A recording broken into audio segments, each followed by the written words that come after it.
Olá! 800 mil, aproximadamente, vítimas fatais. Esse verdadeiro genocídio ocorreu nesse pequeno país da África Oriental, Ruanda, aqui ampliado, entre abril e julho de 1994. Mas como que se chegou a esse genocídio? Quais foram os rastros que levaram a essa tragédia? É esse o tema do nosso vídeo de hoje. Para conseguir entender esse acontecimento trágico que ocorreu há pouco tempo na história, apenas 26 anos, é necessário voltar ao período anterior à colonização europeia, à partilha da África, especificamente em Ruanda. Na sociedade ruandesa pré-colonial, havia uma divisão clara entre estamentos, era uma sociedade estamental, em que você tinha uma minoria aristocrática, os Tutsis, que eram os proprietários dos grandes rebanhos bovinos, e uma maioria que vivia numa posição inferior socialmente, que eram chamados Hutus, camponeses em geral.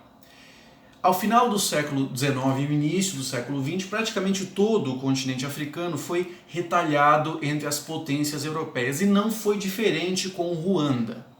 Esse pequeno território mais densamente povoado acabou se tornando um protetorado belga. Os belgas, na sua administração colonial, aplicaram em Ruanda os conceitos racialistas vigentes na Europa daquele tempo. Quando observaram aquela sociedade estamental dividida entre uma minoria de Tutsis e uma maioria de Hutus, classificaram-na como uma sociedade de raças diferentes. Os Tutsis seriam uma raça superior, provavelmente uma raça conquistadora estrangeira, enquanto os Hutus seriam uma raça inferior aos Tutsis.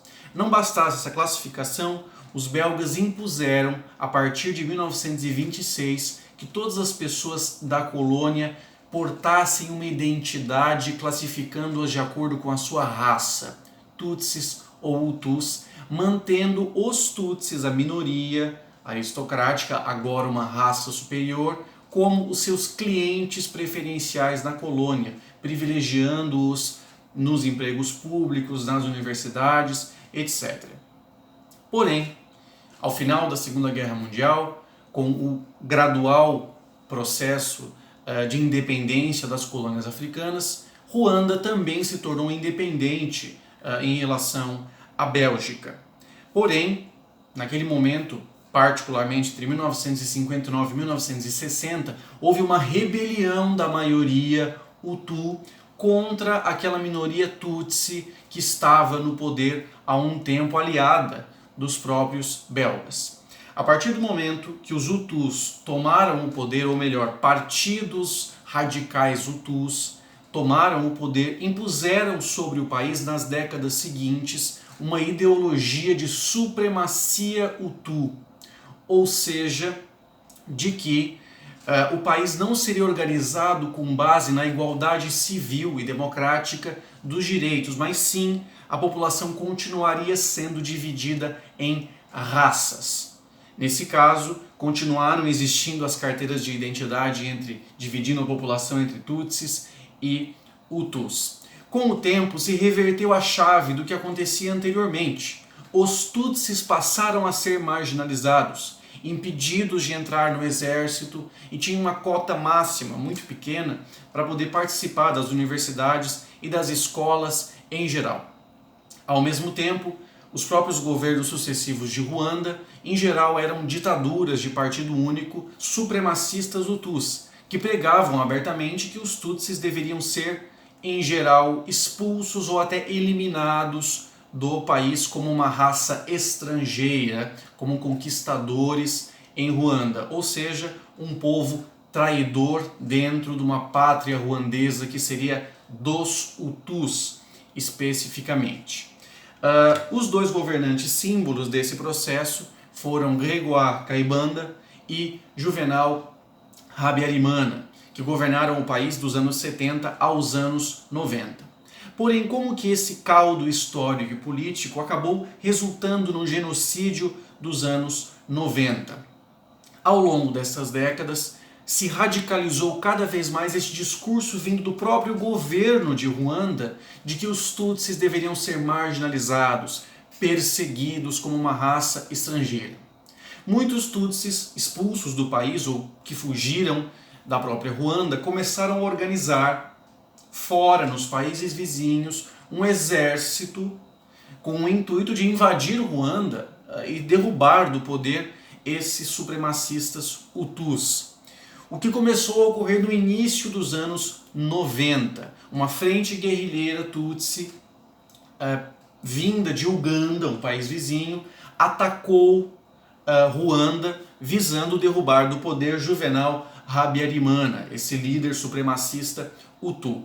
Com o acirramento dos conflitos sociais, o próprio governo de Ruanda acabou aumentando a sua voz, pregando uma perseguição aos Tutsis, usando inclusive de intelectuais das universidades do país que continuavam pregando nas rádios e televisões que os Tutsis eram baratas, que deveriam ser exterminadas, covas deveriam ser preenchidas com Tutsis. Era esse tipo de discurso que era veiculado inclusive na televisão e nas rádios. O estopim do genocídio ocorreu no dia 6 de abril de 1994. Juvenal Habyarimana acabou sofrendo um acidente aéreo no dia 6 de abril de 1994, e em meio ao caos no qual o país acabou entrando, com todos os lados acusando uns aos outros de terem sido os responsáveis por esse acidente, os radicais Hutus do governo de Ruanda passaram a pregar abertamente para o exército e para milícias radicais Hutus que os Tutsis deveriam ser exterminados imediatamente como baratas. Entre 6 de abril de 1994 e 17 de julho de 1994, durante 100 dias, aproximadamente 600 mil Tutsis foram assassinados em Ruanda, assim como Hutus que se negavam a seguir um Estado tão autoritário e um autoritarismo de base étnica, inclusive. Aproximadamente 600 mil pessoas assassinadas, não apenas com armas de fogo, mas principalmente com facões, lanças e machetes. Não apenas a milícia Hutu radical e o exército esteve envolvido no massacre, o povo foi conclamado a participar desse festival de horrores, desse terror. O genocídio terminou apenas em julho de 1994, quando aquela frente guerrilheira Tutsi, vinda de Uganda, conseguiu tomar o poder em Ruanda. Naquele momento, logo após tomar o poder, as identidades e diferenças entre Tutsis e Hutus foram abolidas no país. Desde então, ratificando isso com a Constituição de 2003.